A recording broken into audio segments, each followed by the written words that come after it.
John Blake presents Behind Bars, written by Charles Bronson and read by David John. Behind Bars was first published in 2007 as The Good Prison Guide. I dedicate my book to my two angels, Sammy and Sarah. Without them, I would have rotted in hell. And to my loving brother, John, whom I miss dearly. Forgive me for not being with you at your final hour of life, but the journey has to go on. Forward by Harry Marsden.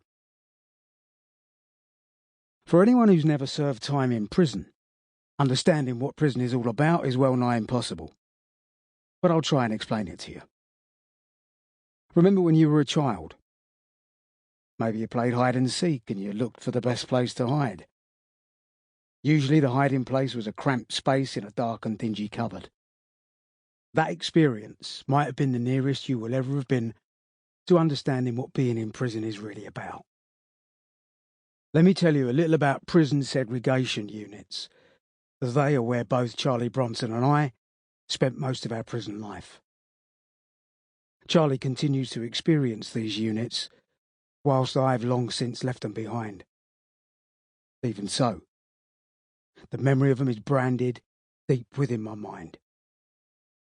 I've been given the almost impossible job of having to describe the hell on earth these segregation units represent.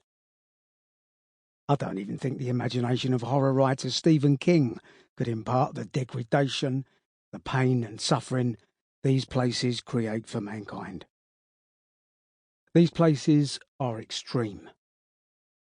They're places where even the rodents and cockroaches only prowl around in a last desperate attempt to find food. Finding a cockroach in one of these places is like finding a long-lost friend.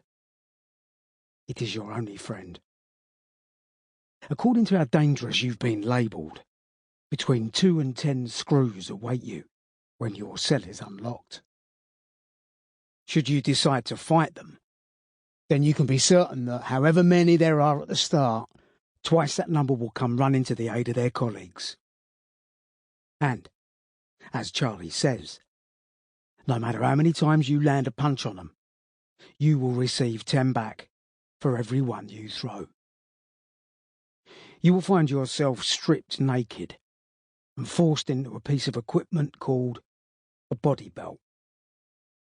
This is forcibly wrapped around your midriff and is fastened so tight that every breath becomes so painful that you wish your breathing would stop. But it can't. It's what keeps you alive. The belts come in various sizes, but you can count on them wrapping you with one which is always a couple of sizes too small. Then your hands are cuffed to each side of the body belt in a cuff that is attached to it.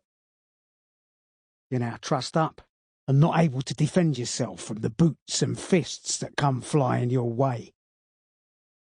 In the days when the liquid cosh, the injection of lardactyl, etc., was around, you were forcibly injected with it. All that was needed was a simple authorization from the MO, medical officer. So the following morning, the doctor would come in and sign all these backdated authorizations for the screws. In effect, then, you would have been forcibly injected without the prior authorization of the doctor. But what doctor would defy the system and own up to this having happened? None of them. You're then slung into a strip cell that only has dirt on the floor and muck on the walls. Your brain is drained and your body is weakened. Anyone without a strong mind could crack in such a place.